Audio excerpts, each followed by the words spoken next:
Okay, so my name is Sadie Lady McDougald. I am a visionary strategist. I help startups manifest their God-given visions of business success, and I do that through product development, branding, and systems. I'm also going to help you bring your products to the market, okay, your launch. So the first tip, thank you for the hearts. I'm trying to get to 50,000. The first tip is when you're looking for different vending locations, when you see different vending locations, please Google the location, the address, the place where the vending is going to be. Why? Because you want to because people that start vending events, they just want to collect the money. They're not considering your target market. They're not considering anything. They're just trying to get money to fund and put money in their pocket and to fund the event. So you have to do additional research.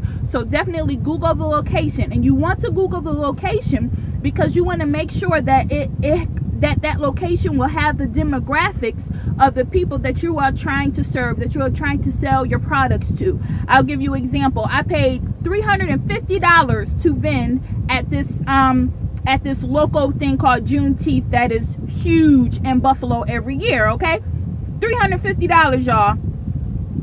And they said, oh, over 30, 40, 50,000 people come here every year. Thank you for the hearts. Come here every year. It's going to be packed. This and that. It's the second largest in the nation for African American. All of this, y'all. After the tent, the food, and the time, I lost over $600 vending at this event. I didn't make a dime. I made like less than $100. And why? Because my products and services were they weren't like a lot of people that made the money were selling $10, $20, $30 things, not even $30 things. My things at the time was going for $60, $70, $80, $90. Okay, and it was in the middle. You have to make sure your product fits the event. Exactly, Demisha. Thank you for bringing that up. So I ended up losing all of this money. I was highly upset. I would never do the event again, but it is a lesson learned. I was in a neighborhood where their average income is $20,000 or less, selling $90 products. It doesn't matter that 30,000 people come there. I was wrong for being there. So you definitely want to Google the address and the location where the vendor is, okay? Where the event is, okay? The second thing is, I'm just making sure I look at my notes. The second thing is, before you pay your vending fee, ask the organizers some questions. Ask them, how are they advertising this event? If they're telling you that they are just advertising throughout social media, that is not good enough. If they are not running ads, if they're not doing grassroots, by grassroots I mean physically getting out, posting up posters, talking to people, networking with people, I would not do it, depending on the cost. Because I actually paid $150 to vend somewhere, and she had lured me in because she was saying, oh, I'm connected to over 100,000 people.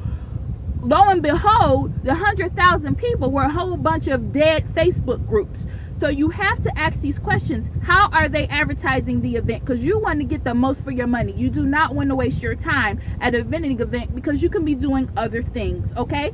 And then I paid $150. She talking about 100,000 people she connected to, and nobody showed up except for her, the models, and the fashion designers. Thank you, LA Brown. I appreciate that. That was all that was there, because she only did free stuff, okay? You gotta, to really get clout on Facebook, you do have to pay for ads, okay? So you're going to want to ask them, how are they advertising, okay? The third thing that you want to know is how many. Look for established events. Exactly, Demetria. Exactly. And even when you pick established, sometimes it's not. Vending events are very unpredictable. I've had vending events where I have done over $600, $700, $800, and then the next year, I'm lucky if I clear 200. So they're a little unpredictable, but you definitely want to check the history of the vending event. Okay, so I definitely agree with you on that. The third thing is, you're going to want to ask the organizer, how many people are going to be selling the same products that I am serving, okay? I went to vendor events where it's 4, 5, 6 different people selling about not the same exact product as ours, but very similar, and that creates a high environment for competition. And then people will be going and lowering their prices and cutting their prices and cutting their prices. If you have a whole bunch of people cutting their prices, well then guess what? Good luck on you making some money unless at that event, unless your product or service is so well above theirs. Okay, so definitely ask them how many vendors of this same category are going to be there. And I also like organizers that would say on the application, especially on that jewelry, I cap vendors to 2 or 3. Exactly. Jewelry is extremely popular because it's very easy entry into the business, because jewelry is very inexpensive and it has a high profit margin. Okay, so jewelry there's always going to be a ton of jewelry vendors. You have to ask these things. And then a lot of organizers, they will, like you said, they will cap it. They will say, okay, I'm not having more than 2 Mary Kay. I know we had a Mary Kay lady on here. I'm not having more than 2 Mary Kay or more than 2 Avons or whatever like that. Those are the type of organizers that you want to get their contact information. Hello Jewelry by Shanae, because they understand that and they want you to be blessed. They want you to make money too. So those are the 3 tips. I do a recap before I give you the 4th. Give me some hearts, trying to get to this 50,000, y'all. All right, so the first tip is Google the location. Make sure that it fits your demographic. Don't be selling $90 stuff and you in the hood where don't nobody make more than $20,000, okay? Like I did, and lose a whole bunch of money and be bitter for a little bit, okay?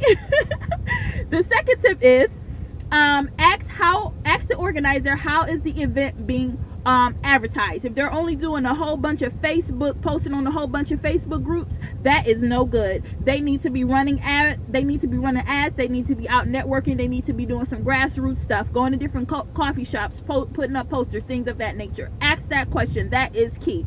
The third thing is ask the organizer how many vendors are going to be selling your same product or service. Okay, you don't want to be in a highly competitive environment because that is going to decrease your cash flow from that event. And you have to consider the expenses for an event. You not only have to consider the expenses that you paid for your items, you have to consider the expenses of your gas, you have to consider the expenses of your mileage. Okay, you have to consider, and most of all, you have to consider your time. Okay, so the 4th and final tip, and this is the bonus, is when you go to a vendor event, have a goal in mind. Set a goal. What is your purpose for vending? Is your purpose just to make a whole bunch of sales? Or is your purpose to network with people? What is your purpose? And focus on that purpose. For example, my purpose is when I go to an event, sure, I want to make back my money. Sure, I want to make money, but I'm looking to build long-term relationships. So I'm trying to get people to book parties with me, with my company, okay? So that's what I'm doing. I'm focused on collecting leads. My business cards focus on collecting leads. My marketing materials are focusing on people booking me parties, because guess what? I want to meet your friends. I want to meet your family. Time, length versus cost of event will actually clear that per hour and your price points for exactly.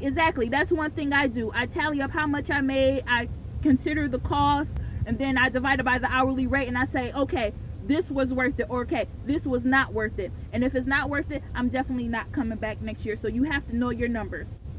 Right tip, Demetria, thank you. So so you have to know your focus and you have to know your reason. So I don't flood my table with a whole bunch of bags and a whole bunch of everything that we sell. I'm keeping it because a confused mind does not buy. Don't have an overcrowded table. That's another little bonus tip. But be focused on that. So when I'm talking to people right off the bat, hey, we do parties. Hey, here, take a card, join our list, become a member, get percentage off. If they buy, great, awesome. But my focus is I'm looking for the long-term goal. I'm looking to make that serious money by them booking parties with me, okay? So, and if you are an author, a lot of authors set up at vending events. Your goal definitely is, to sell books, but you're also trying to build lasting relationships with people, okay?